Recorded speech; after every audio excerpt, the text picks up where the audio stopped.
guys, we're back. So today we're going to start reading some charts, and I'm just going to show you the most basic of them all, which is the single crochet, half double crochet, and double crochet diagrams.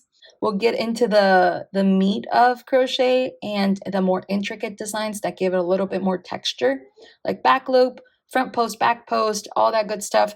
But we need to start with the foundation. So easiest as can be, it's single crochet. So we're going to start off with 10 chains because that is what the diagram calls for. And if you are here, chances are you probably already know how to do a slip knot, or at least have an idea on how to crochet. So we're going to start first things first, slip knot, and we're going to work 10 chains. So I'm just going to work them quickly here. Say 1, 2, 3, 4, 5, 6, 7, 8, 9, 10. All right, and just in case you don't know, which is often the case for beginner crocheters, you just don't know what you're looking at. It's kind of like an ultrasound. You're like, yeah, sure, the baby's there, but you just don't know what you're looking at. So over here, these are the chains, and what you're looking at is this loop right here, not the one on the hook, but the first loop right there. That's 1, that's 2, 3, 4, 5, 6, 7, 8, 9, and number 10. So these are your 10 chains, and according to the diagram, you are going to put your first single crochet on that second loop from your hook. So then this is 1, 2. So you're going to insert your hook right here. So a lot of people will tell you different techniques on where to put your loop. It's easier for beginners to just put it where I put it, in between the middle strand and the top strand. A lot of people like to start it in the back bumps because it gives them a nice finished edge. We're going to just go ahead and keep going. Now for this pattern, the chains at the end of each row, or well, end of each row, beginning of each row, they don't count as a single crochet. And you can tell because there is no stitch on top of them. So that's how you know that the chain doesn't count. It's just to add a little bit of height.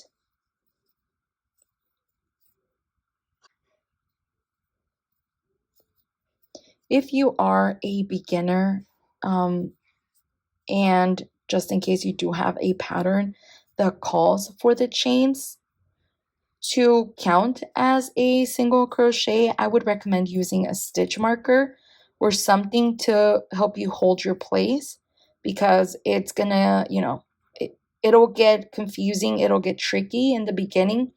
And even for people that have been crocheting a little bit longer, it's just easy to drop or add stitches at the end of the rows. So I'm at the end of my row, and to start my second row, I'm going to chain 1. I'm going to turn my work, and I'm going to insert my hook into that very first space.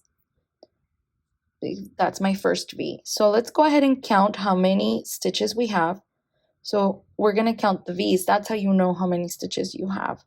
1, 2, 3, 4, 5, 6, 7, 8, and this is number 9 right here. So you have 9 single crochets, and you're counting. It's easier to count the V's because if you count down here, unless you know what you're looking at, it's completely like you'll get lost. But right here I have 1, 2, 3, 4, 5, 6, 7, 8, and my 9 is over here. So let's go ahead and do our single crochet here. And remember, you're inserting the hook in that little gap, or if you want to see it from the top, on that V space, underneath that V space.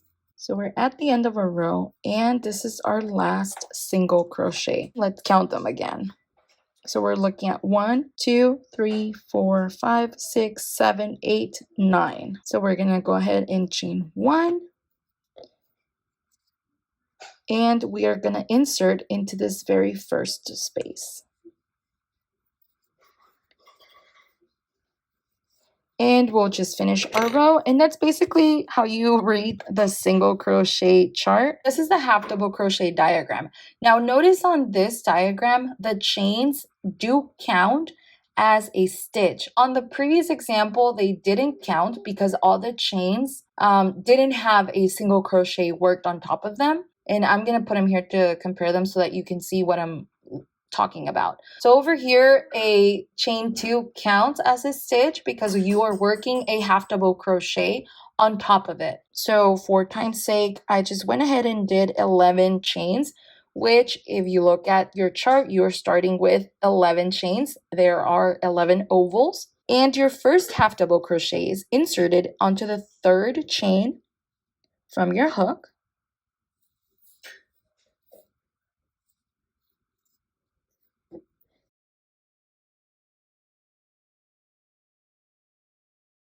So since we know that this chain 2 counts, we are going to go ahead and just put a stitch marker because I think it's just easier to do if you are a beginner. So how do I know I'm putting the stitch marker in the right place? Well, I know I have 3 stitches here. 2 half double crochets, which is 1, 2.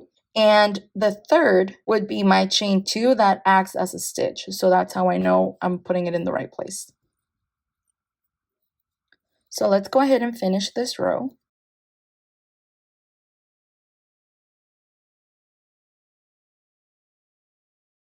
Okay, so we are at the end of our first row, and let's go ahead and count how many we're supposed to have. How many? 1, 2, 3, 4, 5, 6, 7, 8, 9, 10. And in our example, we have 10. We have 9 half double crochets plus our chain 2. So that is 10. So now we're going to chain 2. Oops. 1, 2. And we're going to flip our work. And because this counts as 1, we are going to just simply skip this first V, and we're going to go and work it into the second V.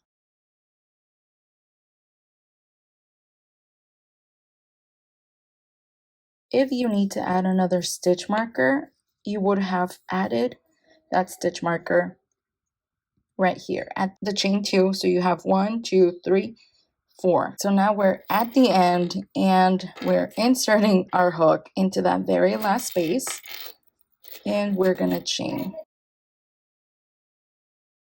Now let's go ahead and count just to make sure. Our pattern says we're supposed to have 9 half double crochets and a chain 2. So we have 1, 2, 3, 4, 5, 6, 7, 8, 9.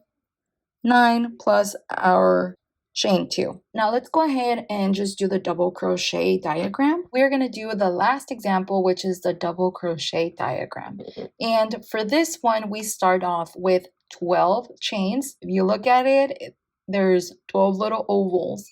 So we're starting into the 4th chain from our hook.